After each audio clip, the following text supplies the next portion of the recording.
नमस्कार। PP news line के prime time में आप सबका स्वागत। मैं हूं रजनी अनुभव। आइए सबसे पहले नजर डालते हैं आज दिन भर की प्रमुख सुर्खियों पर। प्रोफेसर चंद्रशेखर के समर्थन में लोग उतरे सड़कों पर। बीसी रोड इलाके में बेकाबू सीमेंट मिक्सर ने रौंदा ट्रैफिक पुलिसकर्मी को। लोगों को गुमराह नहीं किया जाए, 370 वापस नहीं आ सकता, 2-2 कहा गुलाम नबी आजाद ने। और जम्मू में महारैली में अपनी ताकत दिखाने की तैयारी में पीडीपी। कश्मीर घाटी से हर वर्ष देश के साथ साथ विदेशों में अखरोट का निर्यात किया जाता है। देश में करीब 90% अखरोट और गिरी कश्मीर से पहुंचती है। व्यापारियों के अनुसार हर वर्ष करीब 100 करोड़ का कारोबार होता है। इस बार फसल अच्छी होने के साथ साथ त्योहारों के चलते 120 करोड़ रुपए से अधिक के कारोबार की उम्मीद है। श्रीनगर से करीब 110 किलोमीटर दूर स्थित सीमावर्ती बारामूला सेक्टर का उड़ी है और इस क्षेत्र का देश और विदेश के लिए अखरोट और गिरी में 60% योगदान है। हर वर्ष 100 मीट्रिक टन अखरोट का कारोबार यहीं से होता है। इसकी मांग भी बढ़ रही है और इसे ध्यान में रखते हुए किसान भी उत्पादन को बढ़ा रहे हैं। आपको बता दें कि उड़ी में लगामा इलाके में अखरोट की सबसे बड़ी मंडी है, जहां उड़ी के अलावा सारे कश्मीर का अखरोट पहुंचता है। इतना ही नहीं, देश में बिकने वाले या निर्यात होने वाले अखरोट और गिरी का 90% हिस्सा कश्मीर से जाता है। बता दें कि जब भी कभी कश्मीर की बात होती है तो सिर्फ सेब की बात की जाती है, मगर कश्मीर में अखरोट 6 जिलों में उगाया जाता है और इसे किसान सुरक्षित उत्पाद मानते हैं क्योंकि इसकी सेल लाइफ बहुत है और ये हर सीजन में इस्तेमाल होता है। ये कश्मीर के 40% लोगों को रोजगार देता है और ये बहुत अच्छा कारोबार है। राज्य में इसकी मांग तेजी से बढ़ती देखी गई है। कश्मीरी अखरोट गिरी दुनिया में सबसे अच्छी मानी जाती है। व्यापारियों के अनुसार थोक बाजार में अखरोट की गिरी की मांग इस वर्ष 35% बढ़ गई। इस मांग को देखते हुए राज्य हॉर्टिकल्चर विभाग बेहतर किस्म का उत्पादन करने के लिए काम कर रहा है। इससे अंतर्राष्ट्रीय बाजार में अच्छी फसल और पैसा मिल सकता है। नाव रोजान का तुह कूता टाइम गो डून कर करान तो क्या बासान तुम? अस्सलाम वालेकुम रहमतुल्लाहि व बरकातुहू लगभग ये कारस 10-12 वरी तो गड़ असल मतलब जन फायदे मतलब गड़ रेट ये असल योर बापर तम रेट दिवान असल तो तम किन बरकत खुदा कर्म सेठा तो इंशाल्लाह आज तो बरकत वो आज थोड़ा बहुत रेट आज सह रेट मिलान यपर कन मेहनत लगान वारिया हद खुद ज़्यादा मेहनत या छान पेवान पत् समरावन पेवान पत् हकवन या फेदरन पेवान या छलन पेवान गोज पेवान कड़ने अत वनकन वारिया मेहनत लगान तो सह मेहनत मद्नजर थन वनकन तूता फायदे मिलान कहें तस रेट मिलान सह वनकन मिलान कहें गवर्नमेंटस गुजारिश करान तम थन ये तवज्जो तम दिन ध्यान मतलब ये पे मतलब गरज पकान मजूर पकान या वारियाहन फायदे मिलान तो अस भरपूर मतलब मदद मिलन यानी कि पे रेट असल मिलन रेट मिलन वनक मिलान कहें तो यह गुजारिश सान गवर्नमेंटस कुन कि तम गसन मतलब रेट गसन असल। शहर के बीसी रोड इलाके में स्मार्ट सिटी प्रोजेक्ट के तहत चल रहे निर्माण कार्य में लगे एक बेकाबू सीमेंट मिक्सर वाहन ने रविवार शाम को वहां ड्यूटी दे रहे एक ट्रैफिक कर्मी को रौंद दिया, जिससे उसकी मौके पर ही मौत हो गई। पुलिस ने इस दर्दनाक हादसे को अंजाम देने वाले चालक को गिरफ्तार कर लिया। उसकी पहचान मुराद अली निवासी नगरोटा के रूप में हुई है। हादसे में जान गंवाने वाले ट्रैफिक पुलिस के selection grade constable Ramesh Kumar पुत्र शंभुनाथ पटोली ब्राह्मणा के वो रहने वाले थे। जानकारी के मुताबिक ट्रैफिक कांस्टेबल रमेश कुमार रविवार शाम को बीसी रोड पर ड्यूटी दे रहे थे। वे सड़क किनारे खड़े होकर यातायात सुचारू करवाने लगे थे। इसी बीच एक सीमेंट मिक्सर वाहन बहुत तेजी से वहां से गुजरा और रमेश को रौंदते हुए चला गया। पुलिस कांस्टेबल को रौंदने के बाद वह वाहन अपने आगे जा रही मिनी बस से टकराकर रुक गया। हादसे के चश्मदीद लोगों के अनुसार सीमेंट मिक्सर वाहन का ब्रेक फेल हो गया था, जिसकी वजह से यह हादसा हुआ। वहीं एसएचओ बस स्टैंड विशाल जी का कहना है कि पुलिस कांस्टेबल को टक्कर मारने वाले वाहन की जांच करवाई जाएगी ताकि हादसे के कारणों का पता चल सके। हादसे के समय वाहन चला रहे उसके चालक को गिरफ्तार कर लिया गया है। उसके विरुद्ध बस स्टैंड पुलिस थाने में गैर इरादतन हत्या का मामला दर्ज कर दिया गया है। प्रोफेसर चंद्रशेखर की संदिग्ध परिस्थितियों में हुई मौत की गुत्थी अभी तक पूरी तरह से सुलझ नहीं पाई है और इसी को लेकर सीबीआई की जांच करवाने की मांग की जा रही है। लेकिन हाल ही के दिनों में सिट के लिए एक बैठक का आयोजन भी किया गया ताकि इसके तहत इसकी गुत्थी को सुलझाया जाए। आज लोगों में काफी रोष देखने को मिला, लोग सड़कों पर उतर आए और इनकी गुत्थी को जल्द से जल्द सुलझाने की बात की। वहीं अगर जम्मू यूनिवर्सिटी की बात करते हैं तो जम्मू यूनिवर्सिटी के गेट के बाहर भी छात्रों द्वारा जोरदार प्रदर्शन किया गया और सच सामने लाने की बात कही गई। षड्यंत्र किया गया था और ये षड्यंत्र हम किसी भी कीमत पर नहीं चलने देंगे। हमारी डिमांड है कि हर कीमत पर, किसी भी कीमत पर हमारी जो सीबीआई क्यों नहीं होनी चाहिए और जो तीन अथॉरिटी हैं, कैश कमेटी की कन्वीनर और जो हम head of the department psychology उसकी उनकी और रजिस्ट्रार जम्मू सोसाइटी, इनको इमीडिएटली इनके पोजीशन से रिमूव करना चाहिए और इनके ऊपर कार्रवाई होनी चाहिए। ये हमारी मांग है। और मैं वो भी सभी ऑर्गेनाइजेशन का, मैं खास करके जूटा का, Jammu teacher university Jammu university के टीचर एसोसिएशन है, मैं सभी का और स्टूडेंट जितनी भी ऑर्गेनाइजेशन है, मैं दिल की गहराइयों से उनका धन्यवाद करता हूँ कि आज सभी लोग एकजुट होके इंसाफ के लिए सभी आगे आए हैं और उन्होंने 2 दिन की पेन डाउन स्ट्राइक रखी है। मैं दिल की अजीम गहराइयों से उनका शुक्रिया अदा करना चाहूँगा। जो वो सभी लोग जो स्टूडेंट ऑर्गेनाइजेशन के हैं या जितने भी हमारे प्रोफेसर हैं, जो भी इंसाफ की मांग कर रहे हैं, डॉक्टर चंद्रशेखर आजाद के जो उनके साथ जो हादसा हुआ है, हम सभी की दिल की अजीम गहराइयों से उनका शुक्रिया अदा करना चाहेंगे। लेकिन एक बात मैं कहना चाहूँगा कि ये आग जहां तक ही नहीं पूरे नेशनल लेवल पर जाएगी, अगर इसकी सीबीआई इंक्वायरी नहीं होती है तो 3 लोग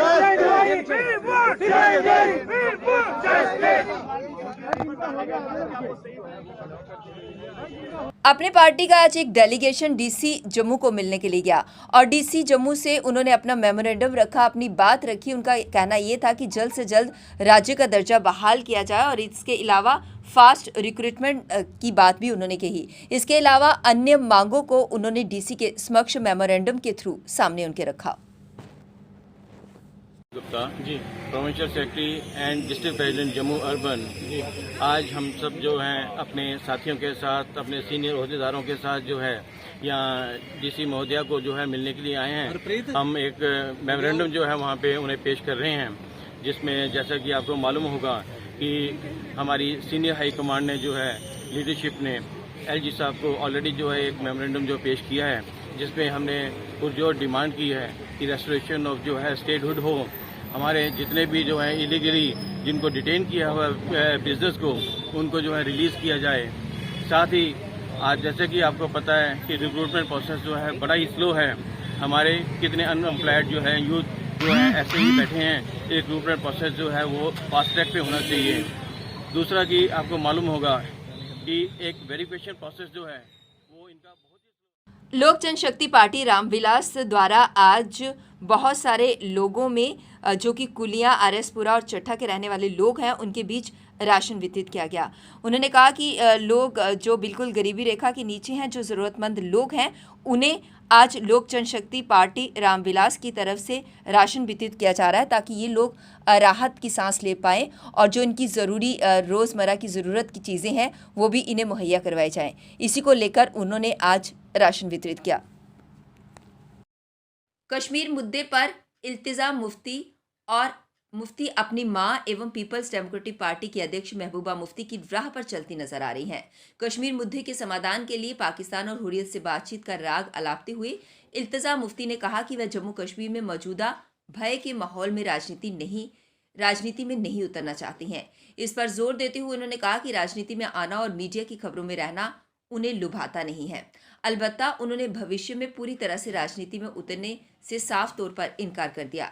इस पर उन्होंने कहा कि किसी के जीवन में ऐसी स्थिति आती है, ये परिस्थितियां रास्ता दिखाती हैं, भविष्य के बारे में कोई कुछ नहीं जानता। श्रीनगर में एक सम्मेलन में इल्तिजा ने केंद्र सरकार को आड़े हाथों लेते हुए आरोप लगाया कि जम्मू कश्मीर को एक खुली जेल में बदल दिया गया है। यहाँ के लोगों के अधिकार छीन लिए गए हैं, लोग खुलकर बोल नहीं पाते। कश्मीर में हिंदुओं की हत्या की ओर इशारा करते हुए महबूबा की बेटी ने कहा कि मेरी सुरक्षा वापस ले लीजिए, लेकिन अल्पसंख्यकों की रक्षा कीजिए। जम्मू कश्मीर के गुज्जर नेता गुलाम अली खटाना को राज्यसभा के लिए मनोनीत कर एक तरफ केंद्र सरकार ने देश की मुस्लिम आबादी को प्रतिनिधित्व देने की कोशिश की है, साथ ही जम्मू कश्मीर की सियासत में गुज्जर बकरवाल समुदाय को साथ जोड़ने की कोशिश के तौर पर देखा जा सकता है। भाजपा पहली बार जम्मू कश्मीर में अकेले दम पर सरकार बनाने की रणनीति पर काम कर रही है और मुस्लिम बहुल जम्मू कश्मीर में मुस्लिम मतदाताओं को साथ जोड़े बिना ये तो संभव है ही नहीं। प्रधानमंत्री नरेंद्र मोदी भी पसमानदा मुसलमानों को पार्टी के साथ जोड़ने का आह्वान कर चुके हैं। अनुच्छेद 370 के कारण संवैधानिक अधिकारों से वंचित रहे गुज्जर बकरवाल समाज के साथ लाने के लिए भाजपा लगातार प्रयासरत है। पहली बार उन्होंने अनुसूचित जनजाति का दर्जा दिया गया और उसके तहत अधिकार दिए गए। साथ ही नए परिसीमन में अनुसूचित जनजाति के लिए 9 सीटें आरक्षित रखी गई हैं। अगर पहाड़ी बिरादरी को अनुसूचित जनजाति का दर्जा नहीं मिलता है तो भावी विधानसभाओं में गुज्जरों को अपनी मजबूत आवाज होने वाली है। जम्मू संभाग के कुछ मेडिकल कॉलेजों में प्रिंसिपल का पद खाली होने और कुछ पर कार्यवाहक की नियुक्ति करने पर चिंता व्यक्त करते हुए आम आदमी पार्टी ने रविवार को उपराज्यपाल प्रशासन पर आरोप लगाया कि उन्होंने इन स्वास्थ्य संस्थानों को भगवान के भरोसे छोड़ दिया है। पार्टी की प्रवक्ता निर्मल महाना ने रविवार को एक पत्रकार वार्ता में कहा कि जम्मू प्रांत में 6 सरकारी मेडिकल कॉलेज हैं, जिनमें Jammu medical college, Akhnoor Ayurvedic college, Rajouri medical college, Kathua medical college, Doda medical college और उधमपुर में जल्द ही खुलने वाला एक मेडिकल कॉलेज शामिल है। लेकिन इनमें से ऐसे कई मेडिकल कॉलेज हैं जहां पर प्रिंसिपल की नियुक्ति ही नहीं की गई और इस कारण इन मेडिकल कॉलेजों में सेवाएं काफ़ी हद तक प्रभावित हो रही हैं। निर्मल महाना ने कहा कि ये काफ़ी आश्चर्यजनक बात है कि 2 मेडिकल कॉलेज यानी राजौरी मेडिकल कॉलेज और अखनूर आयुर्वेदिक मेडिकल कॉलेज में महीनों से कोई भी स्थायी प्रिंसिपल नहीं है और इन दोनों मेडिकल कॉलेजों का अतिरिक्त प्रभार भी जीएमसी जम्मू की प्रिंसिपल डॉक्टर शशि सुदन संभाल रही हैं। फ्रीडम राइडर बाइकर रैली के 75 सदस्यीय दल का जम्मू में भारतीय खेल प्राधिकरण, साई युवा सेवा विभाग एवं खेल विभाग, जिला प्रशासन जम्मू की ओर से हरि निवास पैलेस में गर्मजोशी के साथ स्वागत किया गया। 9 सितंबर को केंद्रीय गृह मंत्री अमित शाह द्वारा दिल्ली से हरी झंडी दिखाकर इस रैली को देश के लगभग सभी राज्यों, केंद्र शासित प्रदेशों से होकर ये रैली गुजरेगी और लगभग 21,000 किलोमीटर की दूरी तय करने के बाद 25 नवंबर को समाप्त होगी। जम्मू के उपायुक्त अवनी लवासा की ओर से जम्मू के अतिरिक्त उपायुक्त रमेश चंद्र द्वारा लगभग 15 महिला बाइकर समेत देश भर के 75 शीर्ष बाइकर के एक दल का गर्मजोशी के साथ स्वागत किया गया। जम्मू कश्मीर के पूर्व मंत्री अजात शत्रु सिंह, संयुक्त निदेशक युवा सेवा एवं खेल विभाग जम्मू, अतुल कुमार उपनिदेशक भारतीय खेल प्राधिकरण जम्मू कश्मीर, नदीम अहमद डार आदि ने कार्यक्रम की मेजबानी की। इस मौके पर जम्मू के अतिरिक्त उपायुक्त रमेश चंद्र ने इस साहसिक अभियान में भाग लेने के लिए बाइकर्स की प्रशंसा की। उन्होंने कहा कि इस पहल का हिस्सा बनना सम्मान की बात है। पूर्व मंत्री अजात शत्रु सिंह ने बाइकर्स को एम्बेसडर करार दिया और कहा कि इस तरह की पहल सराहनीय है। उन्होंने कहा कि फिटनेस को बढ़ावा देने, पर्यटन को बढ़ावा देने के अलावा ऐसे कार्यक्रम और पहल को समर्थन एवं बढ़ावा देने में उन्हें हमेशा खुशी होती है। अब वक्त तो चला एक ब्रेक का, मिलते हैं ब्रेक के बाद। मजबूती की पहचान ACC cement, messrs Bishandas Jaswal and sons, authorised stockist, ACC cement, 45 transport Nagar, Jammu. रंगीन खबरों की परत दर परत खोलता है तबसरा, बयां करता है खबर के पीछे की कहानी। तीर पंचाल से सब कुछ दिखता है।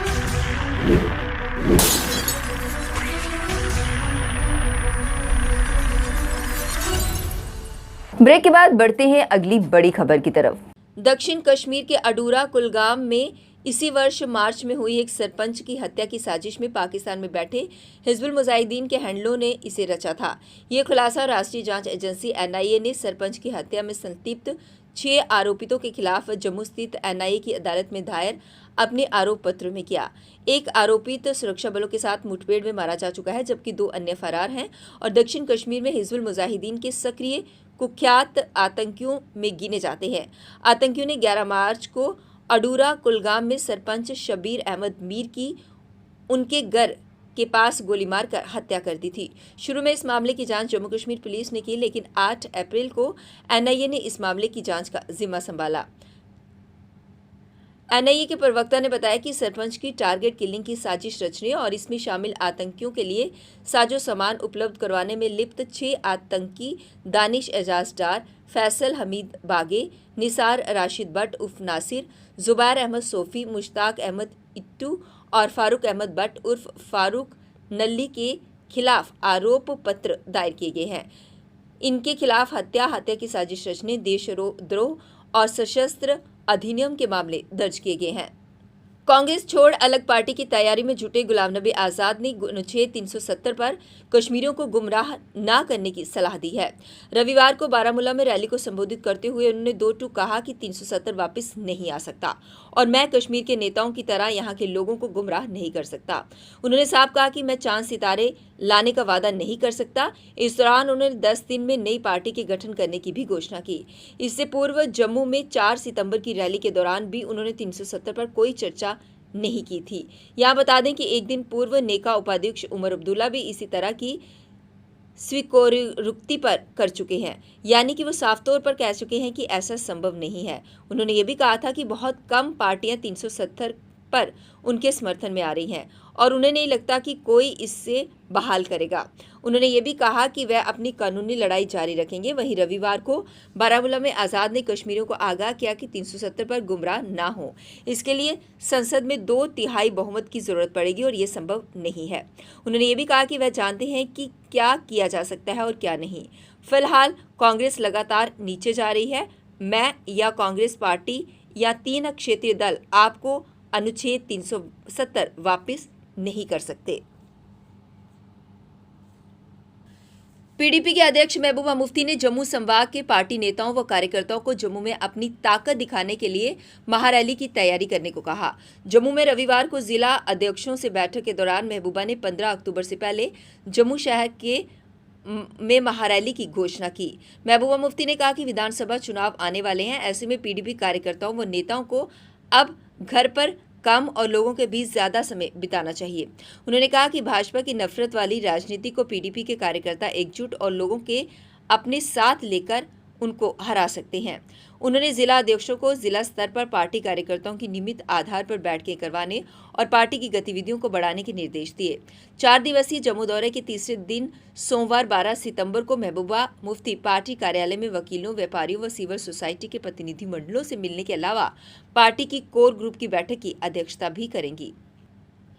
चीफ मेडिकल ऑफिसर श्रीनगर ने गोगजी बाग स्थित निजी अस्पताल रमजान अस्पताल के ऑपरेशन थिएटर को सील कर दिया है। कथित चिकित्सा लापरवाही के कारण अस्पताल में एक के बाद एक सर्जरी के दौरान 2 मरीजों की मौत व उनके परिजनों की शिकायत के बाद ही सीएमओ ने ये कदम उठाया। यही नहीं, मामले की जांच के भी आदेश दिए गए हैं। जब तक जांच प्रक्रिया पूरी नहीं होती तब तक अस्पताल में सर्जिकल प्रक्रियाएं बंद रहेंगी। अधिकारियों ने कहा कि गोगजी बाग स्थित रमजाना अस्पताल में डॉक्टरों की कथित चिकित्सा लापरवाही के कारण मरने वाली महिलाओं के परिवार के सदस्यों के आरोपों को ध्यान में रखते हुए मुख्य चिकित्सा अधिकारी सीएमओ श्रीनगर को तुरंत जरूरी कार्रवाई करने के निर्देश दिए गए। स्वास्थ्य सेवा निदेशक कश्मीर डॉक्टर मुश्ताक अहमद राथक ने बताया कि मामला हमारे संज्ञान में आने के बाद ही सीएमओ श्रीनगर को कार्रवाई करने का निर्देश दिया गया था। अब तक हमने अस्पताल में सभी सर्जिकल प्रक्रियाओं के संचालन के अवरुद्ध करने के अलावा ऑपरेशन थिएटर को सील कर दिया है। पीपी न्यूज लाइन के प्राइम टाइम के आज के इस अंक में बस इतना ही। मुझे और मेरी पूरी टीम को दीजिए इजाजत और आप देखते रहिए पीपी न्यूज लाइन। नमस्कार। जम्मू में आई टेस्टिंग की साइंटिफिक और मॉडर्न टेक्नोलॉजी के लिए हमेशा याद रखें जेम ऑप्टिशियंस, जहां पर रखा जाता है आपकी हर जरूरत का ख्याल। Gem opticians with the facility of eye exercise, A scan, biometry, pachymetry और ऑटोमेटेड फील्ड एनालाइजर। और हाँ, हमारे यहाँ बढ़िया क्वालिटी के ब्रांडेड स्पेक्टिकल्स, सनग्लासेस और कॉन्टेक्ट लेंसेज मिलते हैं। आपका भरोसेमंद एक ही नाम, Gem opticians, Gandhinagar. Gem opticians, Nai Basti. Gem opticians, Amphalla. Gem opticians, Trikuta नगर।